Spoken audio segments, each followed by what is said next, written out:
Ok, uključit ću kameru.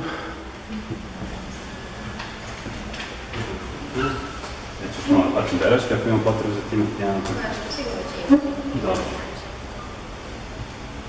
Dobro, dakle, čao svima, ja sam Ana, ja se bavim komunikacijom, u poslednjih par godina moj fokus je digitalna komunikacija, inače sam psiholog.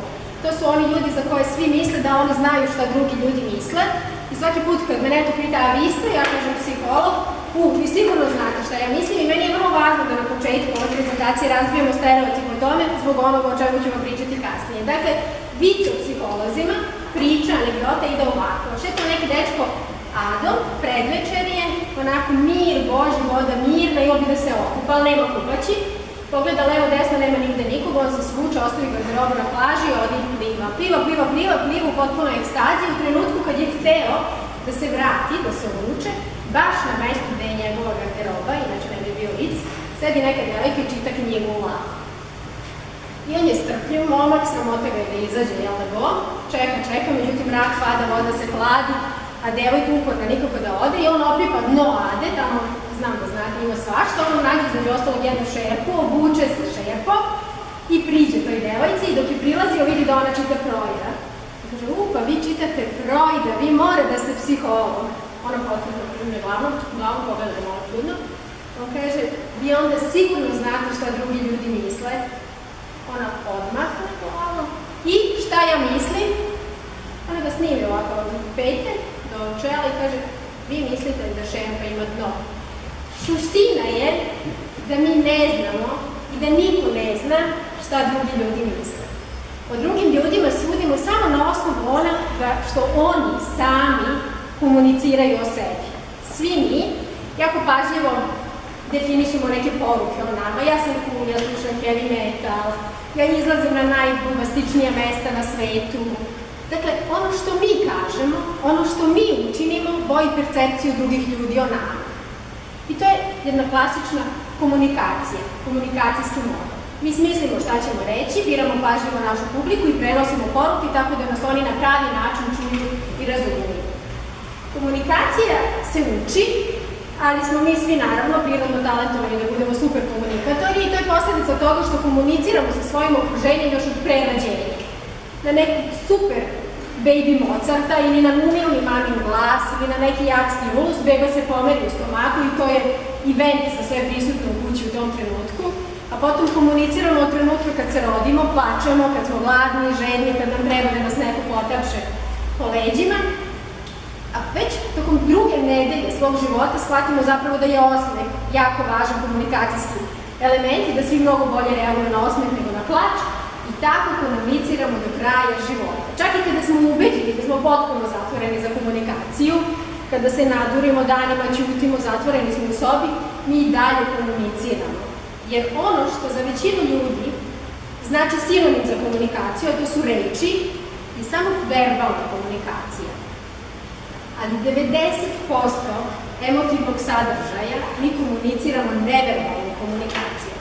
Načinom na koji stojimo, kako se krećemo, kako lomimo prste, otvaramo ili zatvaramo dlanove, krijemo šake, klatimo se na petama, polutamo očima, beži nam pogled od sagovornika, govori mnogo više o nama i zapravo boji percepciju ljudi, nas samih, već u prva 4 minuta naše interakcije. I potpuno je tačno, ono što ste verovatno milion puta već čuli, da ne postoji druga prilika da ostavite prvi utisak i ja vas molim da vodite računa o tome.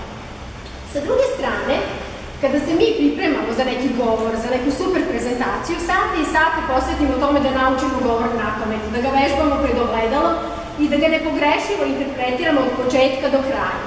A onda nas ljudi slušaju i kažu, pa dobro, to što zboriš je mudro, a nekako mi nisi baš osoba kojoj bih ja poverovala.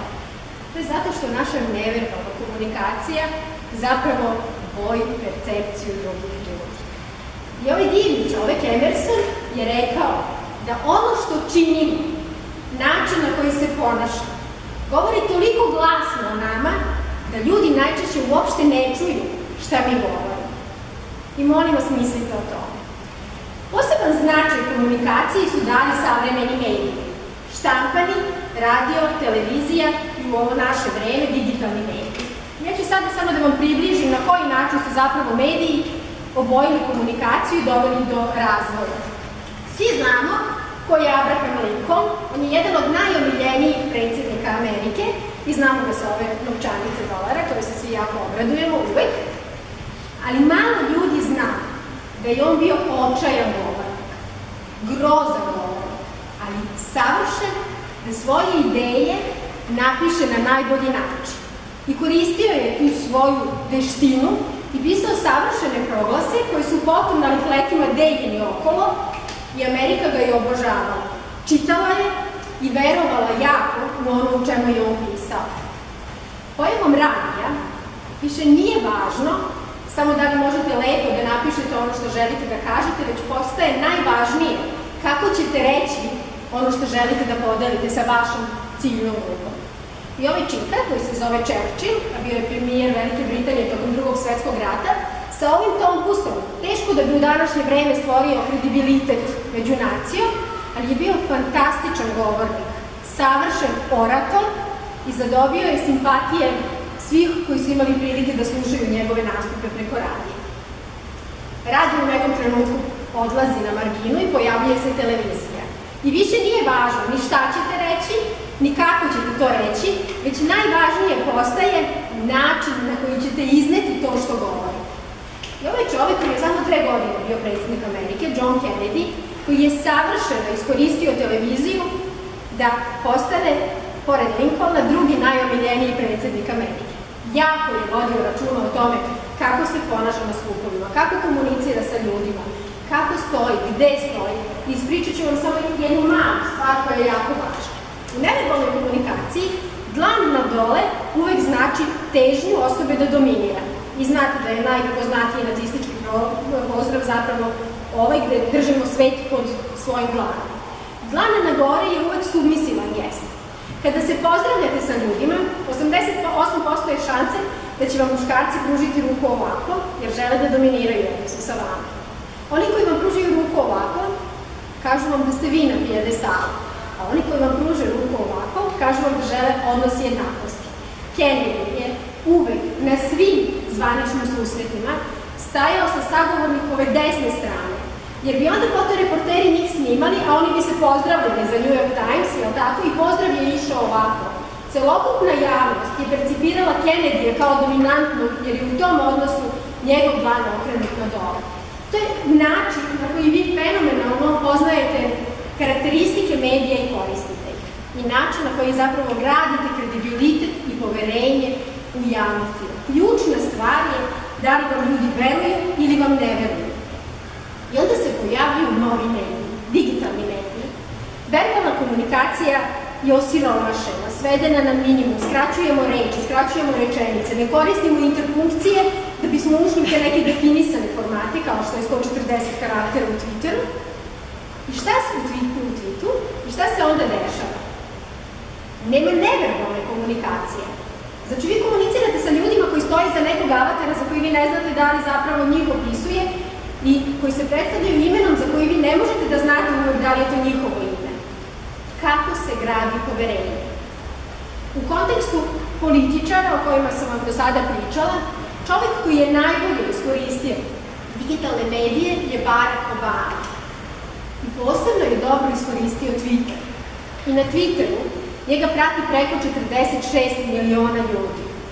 A ovaj njegov tweet, 4 more years, još 4 godine, zagrljen i srećan sa svojom porodicom, je do poslednje nagrade Oscara, kada se pojavio jedan grupni selfie koji je najretweetovaniji u istoriji digitalnih medija, bio zapravo upravo to, najretweetovaniji tweet u istoriji digitalnih medija. Istorija je do duže kratka, ali nimalo beznačajna. Dakle, Barack Obama savršeno koristi digitalne medije. I ja ću vam danas pričati puno o digitalnim medijima, o digitalnoj komunikaciji. I u skladu sa tim samo da vam kažem, da danas živi Lincoln, on bi bio savršen bloger. Da je Churchill danas živ, SoundCloud ili MySpace bi bili savršeni za njega. Facebook je izmišljen za Kennedyja, a Obama neka ostane na Twitteru, pošto je onako savršeno koristi taj medij. Šta je suština? Suština je da kao što Obama ima svoj medij koji je njegov profil na Twitteru, tako i mi svi imamo svoj medij, mada malo mislimo o tome. Naš Facebook profil, naš Twitter nalog, naš LinkedIn profil, naš YouTube kanal je naš medij i mnogo ljudi može da nas vidi. I šta god vi tamo postavljali i bili ubeđeni da vas prate samo najbliskiji prijatelji, to vide najčešće i vaši roditelji, tetke, strine, nastavnici, profesori na fakultetu i ljudi kojima nikada niste namenili taj sadržaj. Važno je da budete toga svesni. Društveni mediji su dali šansu svakom da postane neko. Svako je onaj ko dođe i nema nikakvu moć. Međutim, ako pravilno koristite društvene medije, vi zaista možete da ih iskoristite na najmoćniji način. Kako? Ovako. Što ukoliko imate pravi dan i definisali ste pravu publiku i koristite pravi kanal komunikacije, u pravo vreme, vaša publika može biti ogromna. Samo na Facebooku potencijalno 1.300.000.000 ljudi može da dođe do informacije o vama. Ukoliko koristite pogrešnu poruku, u pravo vreme, sa pravim ljudima, preko pravih kanala, vi izlažete sebe opasnosti da postanete žrtva digitalnog nasilja. Dakle, nema prostora za pogrešne poruke. Digitalno nasilje je strašna tema i danas je postalo apsolutno društveni fenomen. Svi se bavimo time. Zašto se u proteklih godinu dana ubilo 10 mladih ljudi jer su bili izloženi nasilju na društvenim medijima? Kako ih zapravo spasiti onoga čemu se sami izlažu? Šta je najveći problem? Digitalno nasilje najviše ugrožava najmlađe. Mi ih zovemo digitalnim urođenicima.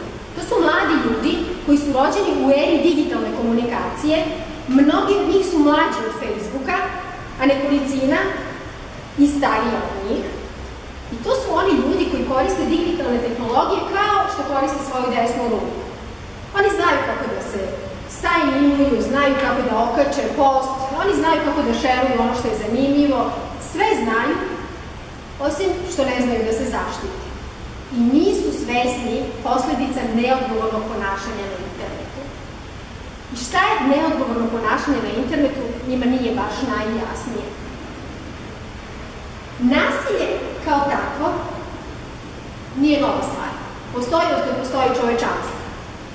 Ali za razliku od tradicionalnog nasilja, koje se uvek dešavalo u određenom kontekstu, na ulici, u školskom dvorištu, retko u učionici, nekad u parkiću, kada žrtva može da pobegne iz tog konteksta nasilja i da zbriše u toplu sobu, prigrli mamu i kaže ništa više ne postoji, sad se na bezbednom, digitalno nasilje se dešava stalno. A zlostavljači su u mobilnom telefonu, u kompjuteru, svuda gde je zapravo dozvoljen pristup internetu. I ne samo to, za razliku od većine nas, vas, koji smatra da je digitalno nasilje uvek vezano za nekog perverznog pedofila koji sedi u nekoj mračnoj sobi i na prašnjavom računaru skide ne znam kakve fotografije dece, digitalno nasilje je tema koja zapravo podrazumeva vršnjačko nasilje u 95% slučajeva. Vršnjaci zlostavljaju vršnjake. To se zove cyberbullying. Najveći broj žrtava nasilja je zapravo žrtva ovog vida nasilja. Sve ovo je posledica toga što ne postoji svest o tome da su društvene mreže zapravo društveni mediji. Da je svaki naš post, svaka naša fotografija, svaka informacija koju mi podelimo sa drugima preko interneta i društvenih mreža zapravo povod nekom da može da nastavi u poziciju žrtve u digitalnom svetu. Za razliku od tradicionalnih medija, gde mnogi od nas zaista retko dobiju priliku da odu u nekakav živ program, i kada pitate mlade ljude, na primer na radionici, da li biste vi, da gostujete u jutarnjem programu, pokazali sliku na kojoj ste pijani na jučerašnjoj žurci ili sliku u donjem vešu iz kupatila, i bi rekao, pa ne bih, nisam nenormalan. Pa dobro, što ne bi to, eto, mogla bi, pa ne bi, pa to gledaju neki ljudi, mislim, važno mi je da ostavim utisak, nikom od njih nije važno da ostave utisak na društvenim medijima. I svi kače pijane slike i svi ostavljaju grozne komentare na slike svojih drugara, klempav si, debeo si, ružan si, out si, i svi dele informacije koje nisu za podeliti. Ostavljaju svoje brojeve svojih mobilnih telefona, adresu, od škole do kuće se check-inuju po 20 puta, tako da neko može tačno da otprati gde su oni stali, kuda su išli, sa kim su pričali, ostavljaju informacije koje nisu za podeliti. 50% osoba podeli password sa svojim partnerom, najboljim prijateljem, i 30% njih zažali zbog toga. Nekada raskinete, nekada promenite drugare, a ljudi zloupotrebljavaju poverenje vrlo često. Suština je da sadržaj koji jednom ostavite na internetu, zauvek tu ostaje. Vi možete da se predomislite i obrišete post i sklonite fotografiju, ali vi nikada do kraja života nećete biti sigurni da neko nije print screenovao, sačuvao fotografiju i vi ne znate u kom trenutku ona zapravo može da se pojavi na internetu i vi nemate apsolutno nikakvu kontrolu nad sopstvenim životom, a ja ne znam zaista ni jednu osobu na svetu koja bi rekla samo inicijativno, evo ja pristajem da izgubim kontrolu nad sopstvenim životom. Na jednom projektu koji se zove Biraj reči, hate spreči, a koji ima za cilj zapravo da spreči digitalno nasilje, saznali smo mnogo toga. Naprimjer, 70% mladih u Srbiji je bilo posmatrač digitalnog nasilja. Videlo je da neki drugari zlostavljaju neke druge drugare. Znate koliko njih se obratilo za pomoć? 1%. I kada ih pitamo zašto ne reagujete, nekada, ikada, ikako, znate šta kažu? To se mene ne tiče, pa to je tako samo zezanje, pa ni se neka tuži baba, pa mislim on tu može da sam kaže, ne treba njemu drveni advokat i tako dalje. A na jednom workshopu, gde je bilo 100 klinaca i bar 10 kamera, jedna devojčica je ustala, neprozvana, i rekla ja sam žrtva digitalnog nasilja. I nastao je kompletan muk. Moji drugari su uzeli jednu od mojih fotografija koju sam ja sama stavila, malo su je sfotoshopirali i postavili na Vukajliju. I odjedanput je cela škola krenula da deli taj sadržaj od mene. I odjedanput je drugarica iz klupe otišla i ja sam sedela nedeljama sama. A na hodniku su mi se smejali, u dvorištu nisu hteli ljudi da razgovaraju sa mnom. I nisam znala kome da se obrati. Postoji strašan strah da ako kažem nekom starijem, mami, tati ili nastavniku, da će mi zabraniti da koristim društvene mreže, a meni je to strašnije od patnje kroz koju prolazi. A onda se odvojila jedna grupica mojih drugara koja mi je dala podršku. Ne samo što su rekli nije problem u tebi, ti si divna i pusti, nego su se zapravo oni sami sukobili sa agresorima i sa ljudima koji su pratili nasilje i govorili u njeno ime. Ali nisu govorili agresivnim tonom, ni žargonom, nisu govorili vi ste takvi, vi niste u redu, nego su govorili o njenim kvalitetima kao osoba. Pričali su koliko je ona divna, koliko je sjajna, kako im je pomogla na kontrolnom i kako im je učinila život lepšim, ne znam kojim gestom. I ona je shvatila da zapravo suština jeste naći ljude koji te vole u najtežim situacijama i koji te razumeju i da problem nije što te osuđuju oni koji te ne poznaju, već onda kada te ostave oni koji su najbliski. Ali njen problem i na desetine takvih problema mladih ljudi u Srbiji nas je inspirisao da se zapravo bavimo njihovom edukacijom, da im kažemo sve ovo što oni nikako da osveste, da im damo podršku, da im pružimo rolu modela, da im napravimo zapravo vodič kroz koje situacije moraju proći da bi smanjili rizik od digitalnog nasilja. I osmislili smo jednu Facebook i Android aplikaciju koja je trenutno under construction, a koju mi zovemo radna SOS linija, koja ima za cilj da svaku žrtvu digitalnog nasilja ili posmatrača motiviše da pritiskom na jedno dugme stupi u kontakt sa osobom koja je psiholog, koja ne zna šta drugi ljudi misle, ali jako ceni kad drugi ljudi prijave situaciju koja ugrožava njima bliske ljude i onda će im oni davati tu vrstu podrške. Molim vas, sačuvajte poruku, blokirajte osobu koja vas uznemirava, da li imate nekog odraslog u koga imate poverenja, pozovite ga, razgovarajte sa njim. Možete nam opet pisati u svakom trenutku kad se osetite bespomoćnim. I to jeste suština. Edukovati mlade ljude zapravo o moći koju imaju da učine svet boljim ili gorim mestom. A moć je ogromna. Prosječan korisnik u Srbiji Facebooka ima 300 prijatelja. I ukoliko ostavite neki jako zanimljiv sadržaj i vaših 300 prijatelja odreaguje na njega, njihovi prijatelji će u onom activity feedu Facebookovom, to verovatno svi znate, videti da su oni lajkovali, komentarisali i šerovali, vi odjedanput imate publiku 300 puta 300, 90.000 ljudi. Mladi ljudi koji imaju preko 1000 prijatelja imaju snagu veću od billboarda na Trgu Republike ili Slaviji. Više ljudi vidi njihov post nego što vidi billboard na Slaviji. I da li biste nikada poželeli da na billboard na Slaviji ili Trgu Republike stavite sadržaj o sebi koje ne želite da drugi ljudi vidi? Molim vas, mislite i o tome. Želim da vam kažem da su tri stvari važne. Prva je sistem vrednosti. Ono što ne biste radili u svakodnevnom životu, nemojte raditi na internetu. Drugo, razmislite dobro kome ćete verovati, jer za razliku od realnog života gde dugo gradimo poverenje sa ljudima, u virtualnom lako nasednemo i poverujemo osobama koje toga nisu vredne. I treća stvar, mislite o tome kakvu sliku plasirate o sebi. I učite, stalno radite na sebi da naučite što više o tome kakve su posledice neodgovornog ponašanja na internetu.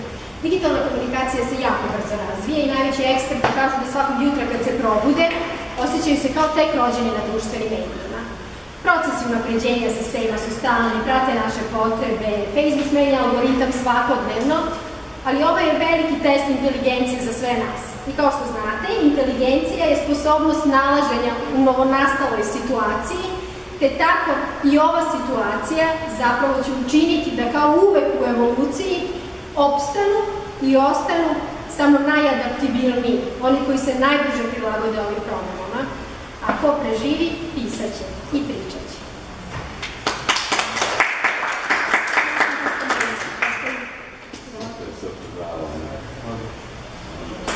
Samo prećemo snimanje.